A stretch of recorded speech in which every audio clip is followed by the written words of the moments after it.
Lebanon की राजधानी Beirut पर आईडीएफ की एयर स्ट्राइक, हवाई हमले में एक मस्जिद पूरी तरह से तबाह हुई है। आईडीएफ का दावा, मस्जिद में हिज्ब का अंडरग्राउंड बेस था। हमले में कई हिजबुल्लाह लड़ाकों के मारे जाने की आशंका है।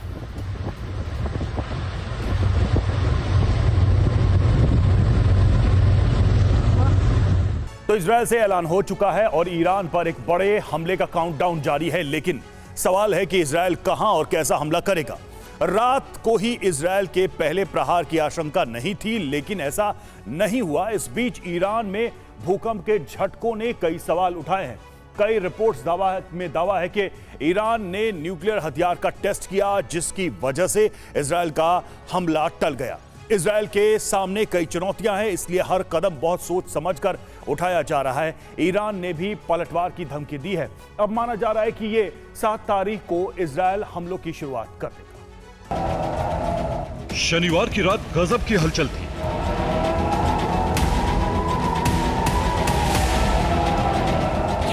ऐसा लग रहा था कि बस कुछ देर में इसी तरह से कई मिसाइलें लॉन्च होंगी।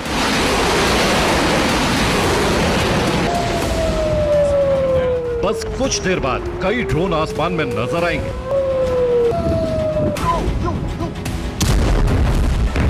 इन्हीं आशंकाओं के बीच इजराइल के पीएम नेतन्याहू सामने आए। उन्होंने जो बातें कही, उससे कुछ ही पल में ईरान पर हमले की आशंका और मजबूत हो गई।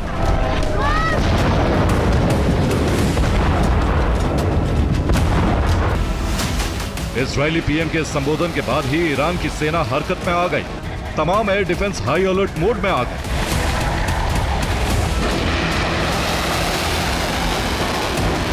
एक बड़े घमासान की आशंका में कई देशों में खलबली मच गई।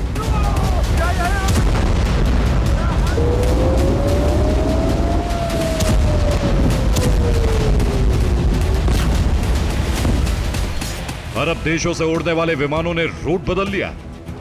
ईरान की तरफ से आसमान में एक भी विमान नहीं गुजर रहा था। ईरान ने भी एक बड़ा ऐलान किया। ईरान ने पश्चिम दिशा में एयर स्पेस को बंद कर दिया। 9 अक्टूबर तक ईरान ने उड़ानों पर प्रतिबंध लगा दिया। यूएई और सऊदी की विमान कंपनियों ने खुद ईरान से दूरी बना ली थी। ईरान के इस कदम से साफ हो गया था कि इजराइल के हर हमले का जवाब देने की तैयारी। ईरान की मिसाइल लॉन्च के लिए तैयार थी, लेकिन ईरान इजराइल के पहले प्रहार का इंतजार कर रहा था।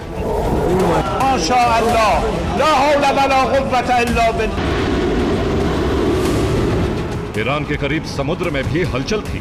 ईरान ने शनिवार से पहले ही अपने बंदरगाहों को खाली करा लिया था। ईरान की नौसेना के जहाज समुद्र में लौट गए थे।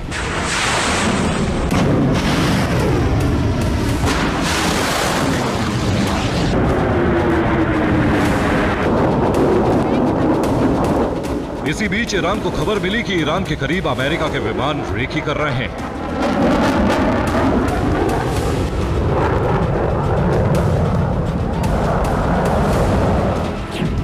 रिपोर्ट के मुताबिक ईरान के करीब अमेरिकी -8 विमान के होने की जानकारी मिली।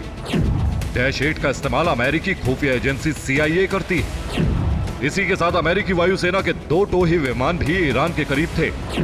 दोनों विमान फारस की खाड़ी के ऊपर उड़ान भर रहे थे। इसके अलावा एक एवॉक्स E-3B सेंट्री विमान भी ईरान के करीब मौजूद था।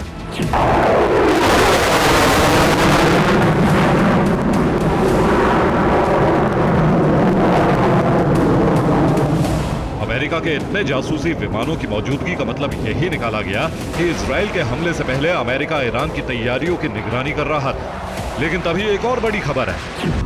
पता चला कि तेहरान के करीब रेक्टर स्केल पर 4.5 तीव्रता के भूकंप के झटके महसूस किए गए। जिस इलाके में भूकंप आया, वहां ईरान का न्यूक्लियर ठिकाना है। आशंका है कि ईरान ने परमाणु बम का एक और टेस्ट किया है। अंडरग्राउंड टेस्ट की वजह से ही तेहरान के आसपास झटके महसूस किए गए।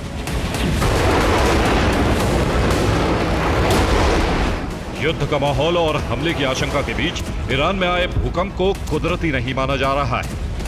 अमेरिका के इतने जासूसी विमानों की मौजूदगी भी ईरान में न्यूक्लियर टेस्ट की आशंका को मजबूत कर रही है।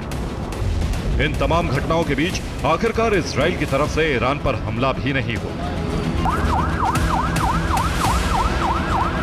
एक्सपर्ट्स के मुताबिक इजराइल हमला करने के लिए तो तैयार है, लेकिन हमला कहां किया जाए ये तय करना मुश्किल हो रहा है। इजराइल तमाम तैयारियों के बावजूद लाचार क्यों है, ये आपको दिखाते हैं।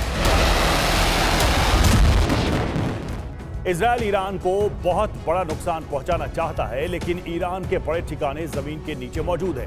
ईरान ने अपनी मिसाइलों और ड्रोन को रखने के लिए अंडरग्राउंड गोदाम बनाया हुआ है। इन ठिकानों पर पहाड़ का मजबूत कवच है, इस पर धमाके बेअसर होते हैं।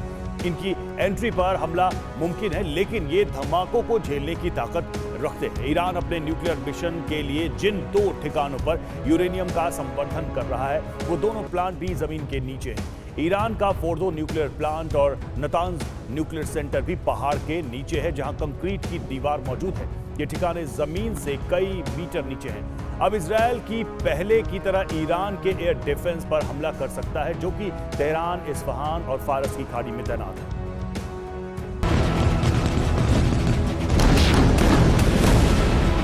इजराइल के लिए ईरान को बड़ा नुकसान पहुंचाना बेहद मुश्किल है। ईरान की न्यूक्लियर साइट या किसी मिलिट्री ठिकाने को तबाह करने के लिए इजराइल को अमेरिका की मदद लेनी पड़ेगी।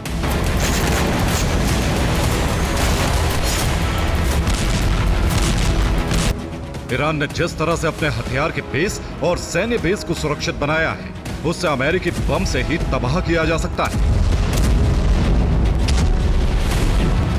ईरान के इन पहाड़ों को भेदने के लिए अमेरिका के शक्तिशाली बम की जरूरत है।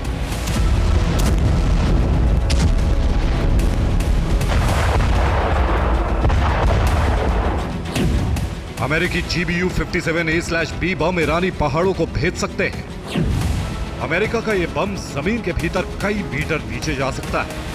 पत्थर और मजबूत कंक्रीट की दीवारों को भेदने की ताकत रखता है।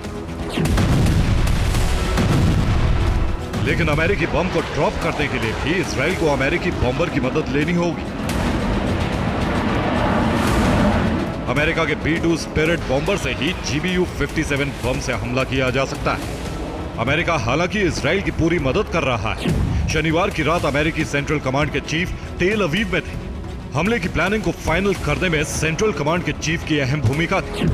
माना जा रहा है कि इजराइल के वैसे टारगेट सेलेक्ट किए हैं जो जमीन पर हैं और जिन पर हमला करना आसान हो सकता है। इजराइल के तेल ठिकानों पर हमला किया जा सकता है। फारस की खाड़ी में खार्ग द्वीप पर बड़ा तेल ठिकाना है। इराक की सीमा के करीब भी ईरान का तेल भंडार है। इजराइल ईरान के राष्ट्रपति भवन और सुप्रीम लीडर खामनेई के घर को भी निशाना बना सकता है। इसके अलावा IRGC के मुख्यालय पर भी बमबारी की जा सकती है।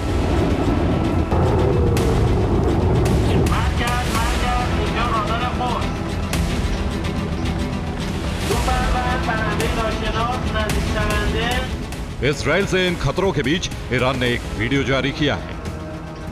ईरान ने वीडियो से अपनी सेना की तैयारी और ताकत का प्रदर्शन किया है। ईरान ने वीडियो से धमकी दी है कि इजराइल के हर हमले का कैसे जवाब दिया जाएगा।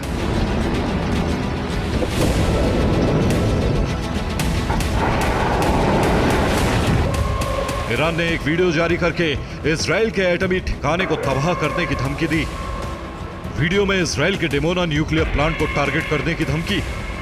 ईरान का दावा है कि चंद मिनटों में मिसाइल से इजरायली एटमी प्लांट को नष्ट किया जा सकता है। Bureau report, TV9 भारतवंश।